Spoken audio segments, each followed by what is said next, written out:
Hey there everyone, welcome back to another Cooking with Michael episode. Today we have a fan favorite, one that has been requested time and time again. It looks very difficult, but I'm taking it on just for you. We are making, are you ready for this? It's the Tonga toast from the Polynesian Village Resort. Let's get started. Now I have never tried this recipe before, not once. This is the first time we're gonna be trying it together. And the first step is we're going to need vegetable oil. Today, I'm using peanut oil. The reason I am using peanut oil instead of vegetable oil is because I've found when you try to fry something in vegetable oil, it kind of leaves a weird taste afterward. And peanut oil, somehow it tastes better. So I'm giving this a try. We'll see how it turns out. Now this peanut oil is going to be used to fry our Tonga toast, because Tonga toast is fried. And what we're going to be using is sourdough bread. I found this recipe and I said to myself, sourdough bread, but I want to give it a try. It says it's the closest you can get to Tonga toast. So we're going to put 4 inches worth of this peanut oil into this bowl right here. So the sourdough bread can fit 100% into this bowl. So I'm going to fill it up 4 inches high, put it on the stove top, and get about 350 degrees. Okay, we're looking for 4 inches in this bowl. Now this is a thermometer that I'm going to use, and I can usually measure how high 4 inches is in this bowl with this thermometer. It's a lot. Okay, that's a little bit under 4 inches, but I think we're gonna be okay. Now we're gonna put it on the stove to get it to 350 degrees. Okay, while that is heating up, let's cut our sourdough bread. Now the sourdough bread needs to be 1 1/2 inches thick. That's what's gonna make it work. So let's go ahead and grab it and actually measure this one. Okay, now I'm gonna cut off this end piece here. Don't worry, it will be eaten, if not by me, by someone. And then we'll cut our main piece from the center section. Okay, so we're going for 1 1/2 inches, which is right there. So we're gonna make a slice right there, and we have to do that twice. Okay, there's 1 1/2 inches thick. Now I'm taking a look at the diagram and I'm not so sure this is going to be thick enough. So the next one I'm gonna cut just a little bit thicker, almost like 2 1/4 inches. Just because I have this gut feeling about it. We're just testing it out to see what works well. There we go, that looks much better to me. That looks much more like Tonga toast. It's a pretty big difference in thickness. I'm changing it up as I go here, but we'll be able to try both of them, so I'll let you know which one turns out better. Okay, now we're gonna set this bread aside for just a little bit. Maybe we'll be using more of it in a minute. And then we're gonna cut a small hole, like right in the side of the bread right there, and that's where our banana is going to go. For this hole that we're putting in the side of the bread here, we're going for about 1 inch in thickness, but it has to be enough for us to put our piece of banana in there. See what I'm doing? Just like that, so you gotta be really careful. Make sure you watch where that knife is, but we're cutting like a hole right there, and that's where we're gonna stick our banana piece. So I'm kind of just digging it out there, making sure that I have enough room. It's actually turning out pretty well, but I'm definitely gonna need that longer piece. If I didn't have the wider piece, this would have never worked. Yum, delicious, and it looks good. Looks like we have room for banana. Okay, now we're going to get our banana. I've let this one kind of come to room temperature. I'm not sure how well it's going to do. You might want to let the banana be, semi-frozen when you do this, but we're going to cut it lengthwise, and then we're going to cut it widthwise and put it into the hole that we made here in the upcoming Tonga toast. Here we go, banana piece going right in there. Now these bananas were formerly frozen. I have thawed them because I use them for milkshakes, so maybe a fresh banana would do well, but it's actually working pretty well. You just stick the banana right in there, half in one side, and then the other half in the other side. Now this is the other side of the bread here. We're gonna stick that banana all the way in there. It went in both sides, so now we're gonna try it again with a little bit of a smaller hole in our other piece of bread. Okay, I'm gonna make a little bit of a smaller hole right in the side, right there, of this piece of bread. Again, I recommend you use the bigger piece of bread. I'm already feeling like the smaller piece of bread isn't gonna quite cut it,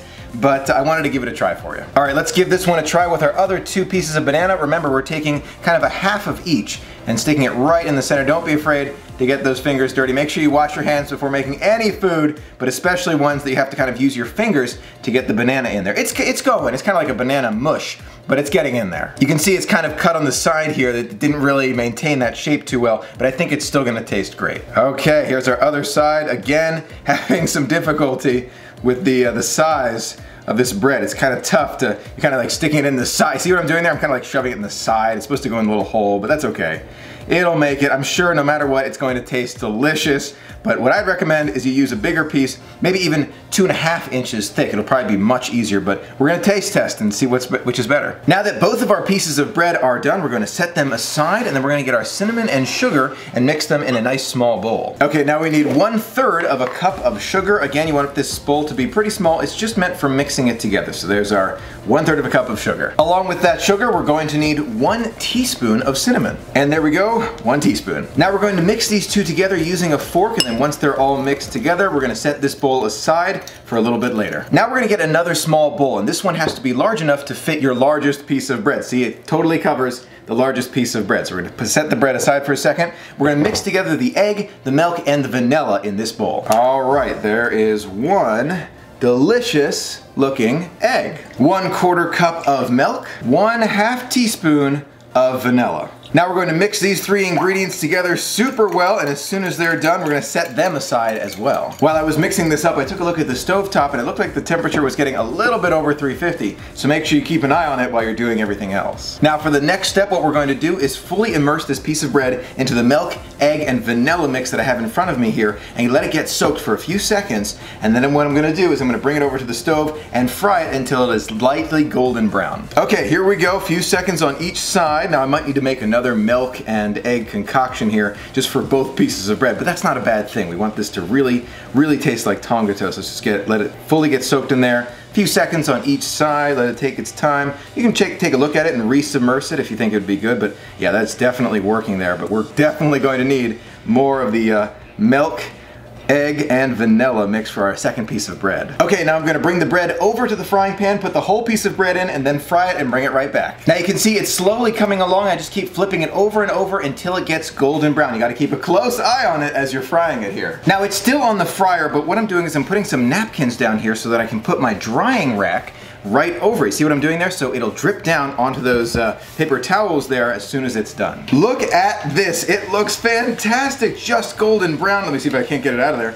Golden brown, just perfect. I'm putting it right there on the drying rack.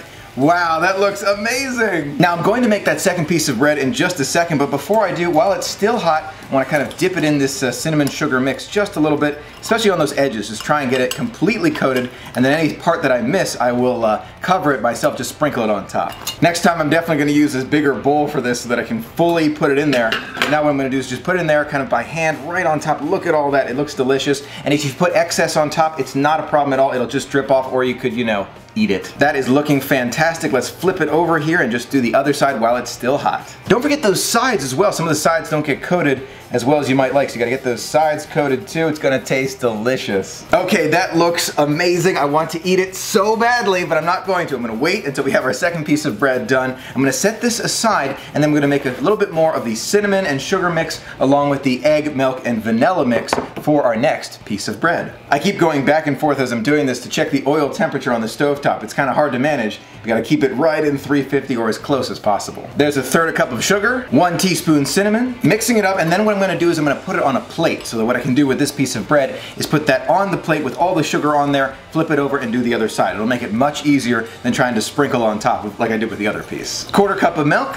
and there's 1 egg, and 1/2 teaspoon of vanilla. Mixing it up, and then I will be just about ready. Now our vanilla, egg, and milk mixture is all set to go. I'm gonna put this piece of bread in a little bit earlier this time. Let it sit for a much longer period of time because it's a much thicker piece of bread. I want it to go all the way through, and I might even want to turn down the temperature of the oil just a little bit so it can get all the way through and fry all the way through, because even though the bigger piece of bread is a little bit easier to stuff with the banana, it might not be as easy to fry. We'll find out. Okay, there it goes. I'm just going to let it sit in there for a little while, soak it all up, and then I will come back after I check the oil temperature. Okay, it is soaking well. I'm going to flip it over. I might do it a few times to make sure it gets all the way in there so it fries all the way through. Okay, the second piece of bread is ready to become Tonga toast. Let's go fry it. You can hear it over there. It's sizzling away, but I don't want to bring it too close because it's kind of close to the surface, so make sure when you're doing this use a large pan, but I didn't want to use anything too large because I wanted 4 inches of room. It's hard to do, you know, you don't want to use too much oil,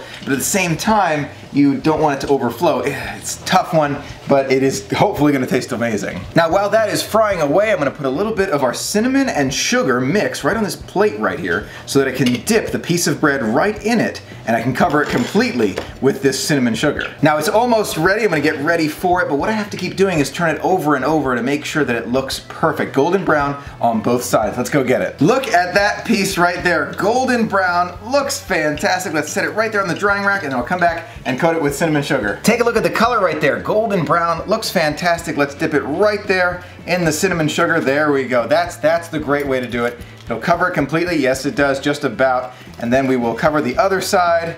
Perfect. Then what we're going to do is sprinkle the remainder on top. See, I'm doing the edges here as well to try and cover every edge of our Tonga toast. Okay, it is looking great. Let's cover the rest of it.